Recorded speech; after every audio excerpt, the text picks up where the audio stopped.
All right, y'all, back again with another video. Uh, Post this motherfucking stats as usual. Um, I'm sorry, I started this video and got a phone call.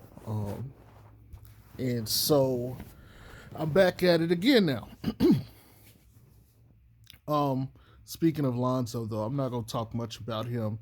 Uh, I'm gonna say these quick things and then I'm gonna shift the gear of this video. Shout outs to LeVar for shifting gears. Uh, to the rest of the team. So Lonzo had 12 points and everything. I believe 5 assists by the time he got out the game. Stand and play him the entire fourth, uh, which I'm okay with. The three ball wasn't exactly falling, but he started attacking the basket and making plays. I saw a couple things I liked, particularly not losing or letting up his pivot foot underneath the rim for the layup. I thought that was good. Um, but you know, it's a very uh meh game because I think he would have done or had better stats if he had got to finish up the game. But like I said, I'm not tripping. You know, he had a really long stretch of games anyway. He still hit his threshold of 12, so I kind of really don't care. Having said that, so Pelicans lose this game 124 128. And let me go ahead and be upfront. Just because the closing score was close doesn't mean this game was close. This game got ripped open pretty much in the second quarter, and Pelicans never could get the lead back. They couldn't do shit. They were down, I think, as much as 18 points at one point.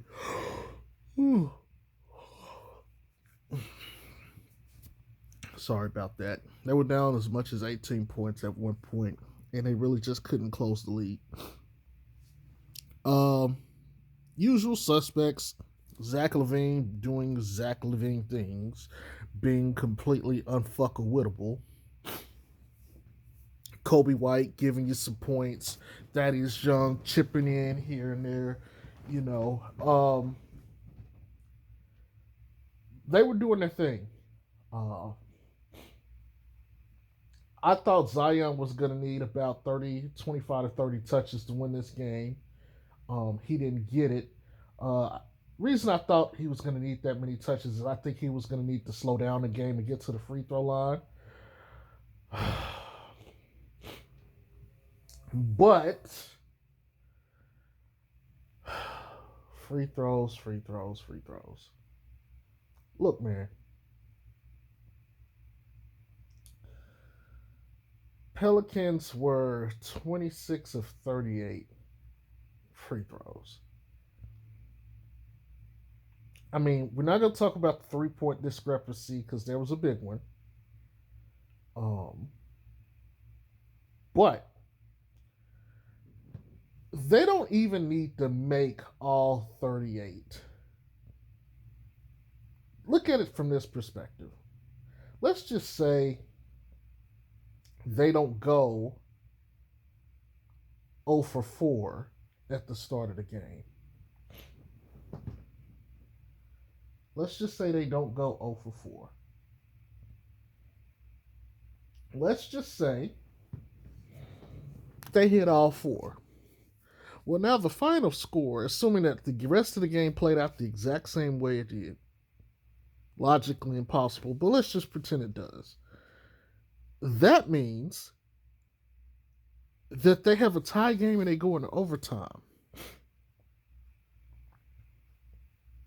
So that would make them 30 of 38. I don't know how much or how many they finished with the Chicago Bulls because they was basically hacking players to get to the line. I know at one point they were like 19 or 21. Look,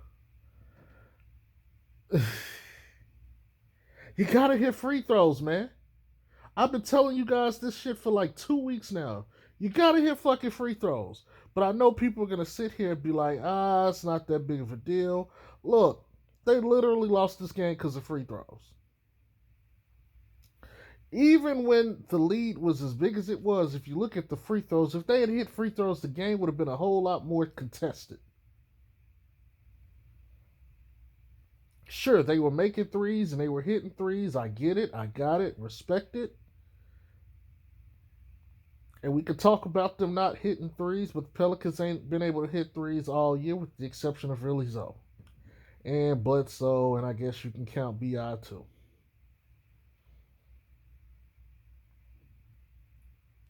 It is what it is, man. They got to knock down them damn free throws. Pelicans was getting killed on the boards tonight too. Just terrible. Steven Adams gave you nothing. Literally a goose egg. He didn't have any points. And I know people are going to bash Steven Adams and stuff. Look, I get it. Heavy footed, not mobile enough, falls back on defense. Just getting killed in a pick and roll. It's just terrible this year. Just terrible. Him and Willie Hernangomez. Now, someone tonight got some play that normally wouldn't get some play or normally get some run. His name is Jackson Hayes. Now, look, I spent a lot of time critiquing Jackson Hayes, and my critique hasn't changed. This one game is not going to change how I feel about Jackson Hayes. However, let me give Jackson Hayes credit. Jackson Hayes played defense almost flawlessly this game. What he was doing was, quite frankly, incredible. He would hedge and show just enough on the pick and roll and then have enough sense to get back and cover his guy, and he would just completely erase the pick and roll that the Pelicans were struggling with. And a few times they got beat, he sat there and got some blocks in. He affected shots. He let the Chicago Bulls know, I am here. You will not get anything easy from this point on. Completely changed the game in the fourth quarter, which is why Stan just kept those guys out there and ran with them because, hey, we got a close enough game. Might as well play it. Fuck it. Which is why Lonzo didn't see any play. Now, Bi touched the court closer toward the end when it was I guess it was in range ish to be won. So it's just like, hold on, let's put him in. And they got a back-to-back they play tomorrow night. So, in a sense, he kind of saved Zoe and Bi in that instance. Because Bi only had 24 minutes. Bi also had 4 fouls. So, he got into foul trouble early. So, it kind of makes sense. But Jackson Hayes was extremely active, extremely energetic. And his coverage of the pick and roll alone helped the Pelicans' defense. Now, I still don't think this is a permanent thing for him. And Stan is likely to give him some minutes because Stan has been that way. If I put you in the game and you show me something, I'll reward you the next game. And if you keep on doing it, I'll keep playing you. So I fully expect to see Jackson play tomorrow. I fully expect to see him play. We'll see what happens tomorrow. But what he did was fantastic. The same way that I said there will not be any Nico Melli slander against Boston, he basically did that. There will be no Jackson Hayes slander. He will have my gracious support for tonight and tonight alone. Because he did absolutely everything he needed to do in my eyes. So kudos to him. Compared to our other two bigs, who can't seemingly to guard pick and roll action, high pick and roll action at that. But here's something that has been bothering me since the year started. Steven Adams in particular, but I guess also um, Hernan Gomez. I don't know why it seems like someone entered the left right, up down BA start cheat code because they got butterfingers. Like they just completely, you know, got they like any passes they go to just seem to slip right through their hands, and it's just like, what the fuck are you doing? Especially Steven Adams. It's like the passes go right through him, and he's like, it's just like I know Zion and nobody else is throwing that ball that damn hard. I know they're not throwing it that damn hard. How the fuck are you constantly missing these balls? So that in itself is bothering me, along with the pick and roll defense. Steven Adams and Willie Hernan Gomez, and I said I'm not going to slander Jackson Hayes tonight, so I'm not going to include him. But they need to fix that ASAP. ASAP. That needs to turn around.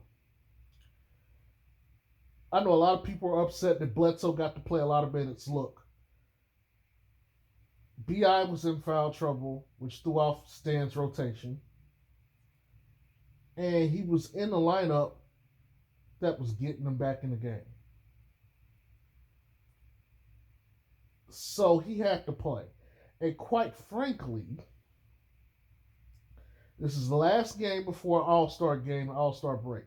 I would much rather abuse his legs for this game, let him play the 41 minutes that he played, the 41 and a half minutes he played, and then give the rest of those minutes to Lonzo and maybe Kira and now tomorrow. He could play some minutes tomorrow too, but go ahead and let the rest of that get played by Zoe and everybody else. I think that's fair. Um, Now, if he come around, he's playing like 36, 37 minutes. I'm like, I don't know about that.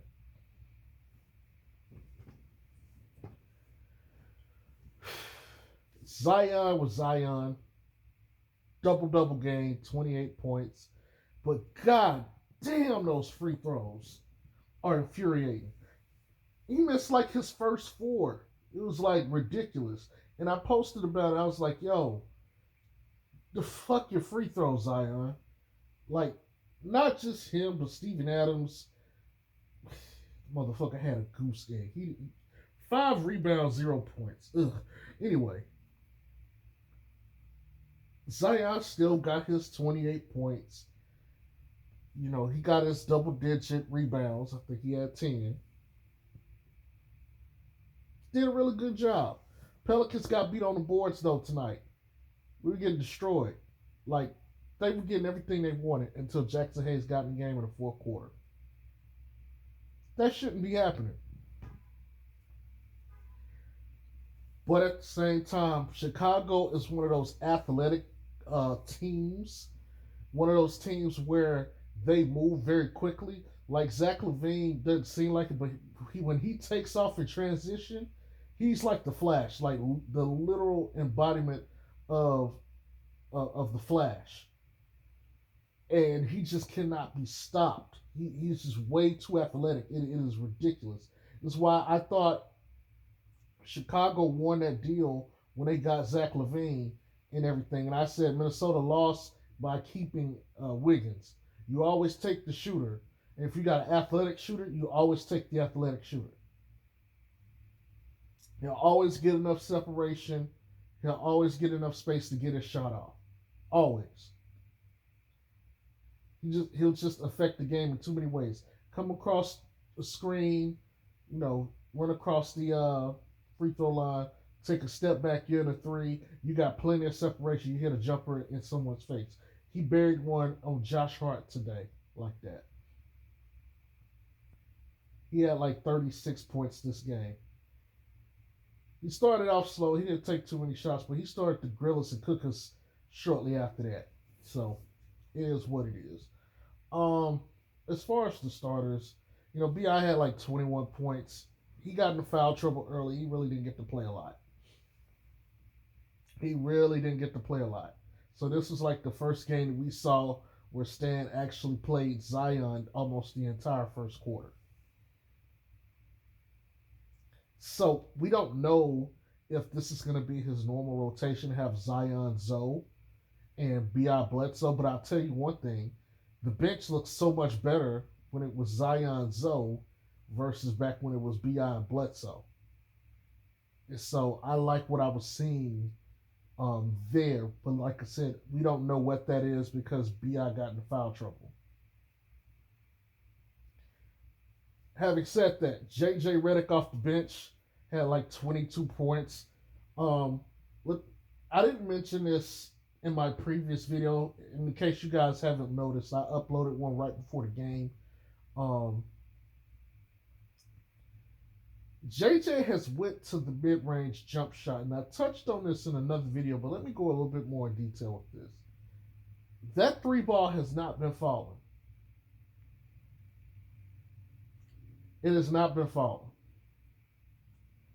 Adjustment that JJ makes is let me take it to the mid-range when they take me off of the three-point line, and I'll pull up there. I'm starting to think his legs are the problem.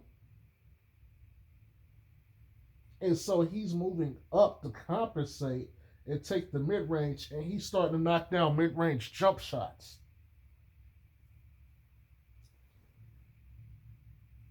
Which is good because it gives him productivity that he didn't have. Okay, my three ball's not falling. Let me go up here and take these twos, these long ass twos. Maybe his legs are giving him issues, so he can't shoot from range. Which, oh boy, if he can't shoot from range. But to compensate, you move up forward. Okay, I'll be a long range two shooter. And pretty much almost all of his shots, except for one, came from like mid range, which is an amazing adjustment on his behalf. But at some point, teams are going to realize, oh, you can't shoot threes no more. They'll start taking that away and be like, okay, go ahead and take those. Go ahead and take those 3-pointers. I don't know why my Google Home did that. But anywho, he had 22 points off the bench. Josh Hart came in attacking, got in the transition, got a rebound, ran that thing right down the middle, attacked the basket, got to the free throw line. He was playing Josh Hart. He gave us something off the bench. Then obviously Jackson Hayes gave us 10 off the bench. We're not going to slander him tonight.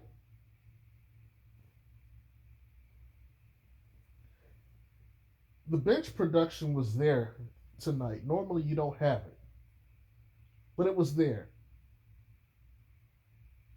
It was the starters that really couldn't come through. I didn't expect Lonzo to lock down Zach LaVine, mainly because Zach LaVine he's just a physical freak. There's no way Zoe can keep up with him. You need someone like a Paul George on him. Someone with some length and got just enough speed, athletic ability to keep up with him.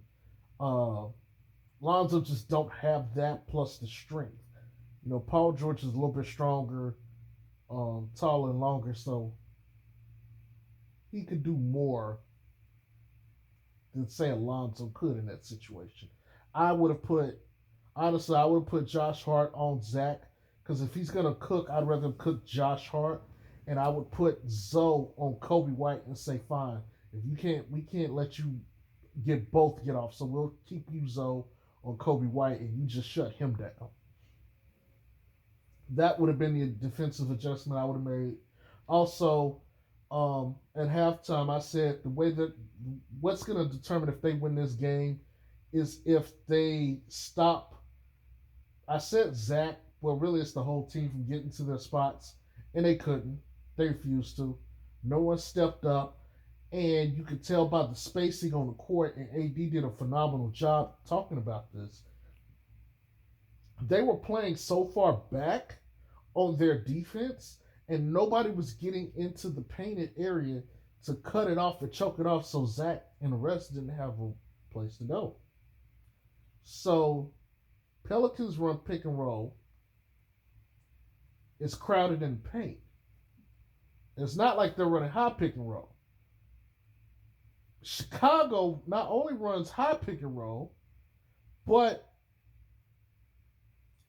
the Pelicans also don't show, or they don't hedge and they don't trap out of it to get the ball out of Zach LaVine's hands and force somebody else to make the play.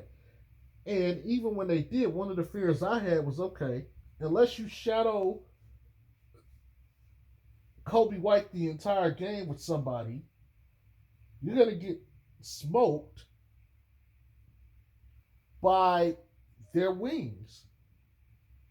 And they're big because they're way too athletic. So to me, hedging or doubling out of that pick and roll was going to be a problem anyway. But it was the only option they had because nobody was going to step up and choke off his entry point of attack. You know, they were just going to let him get to his spots. And that's when I said, if they're just going to let him get to his spots, the game is over. Game was completely over. If you're going to let him get to his spots, he's going to beat you. Period. So it is what it is. On to the next one.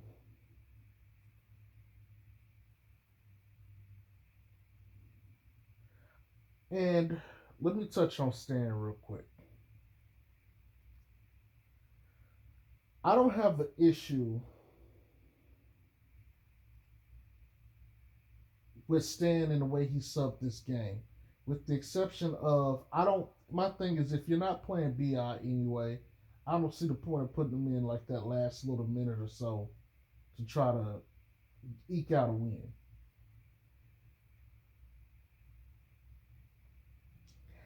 One, you went small, which isn't the answer in this case because they're too strong. They're too strong and too athletic. Going small ain't gonna help you against these guys. They're just gonna run you off the floor. And I get it, you know, you're trying to get up as many threes and have as many weapons on the court in the sense that you can without compromising. But I wouldn't have, if you already set BI there, the entire portion of the game in the fourth, you might as well have just kept him out the rest of the game in my eyes. You know, if we're gonna critique him, I'm okay with critiquing him there. A lot of people thought like, hey, this is where you put in Zoe and these guys. My thing is this: fuck that. They got one more game, and they go into the All-Star break, and they need a break. Zoe's been playing his ass off. As far as I'm concerned, go ahead and take a break, brother. You earned it. For real, you've earned it. Go ahead and take a break. We'll lean on you tomorrow. No big deal. But that was probably my only questionable thing about him. I wouldn't have put BI back in the game. I'd have said, hey, all my guys that ran it, you guys go in and do it. And that's the way Stan works. Stan has done this before. Boston, instead of subbing out the guys he had in, with the exception of put BI in the game, excuse me, I'm sorry, I'm sleepy. But with the exception of putting BI in the game, he ran his guys for 17 minutes straight to get that win. So people are upset that he ran with JJ, Bledsoe, and Hayes and the others, Zion and everything. And I'm like, well, he's done this before. This ain't out of the ordinary. I don't have an issue with it. Fuck it. If they playing the game and they coming back and winning, fuck it, run with him. He's done it. He played Melly the entirety of that game for the Celtics when I said we will not have Melly slander. he's done it. Like he's got a history showing that he's capable or will do that. I don't see why people are tripping about it.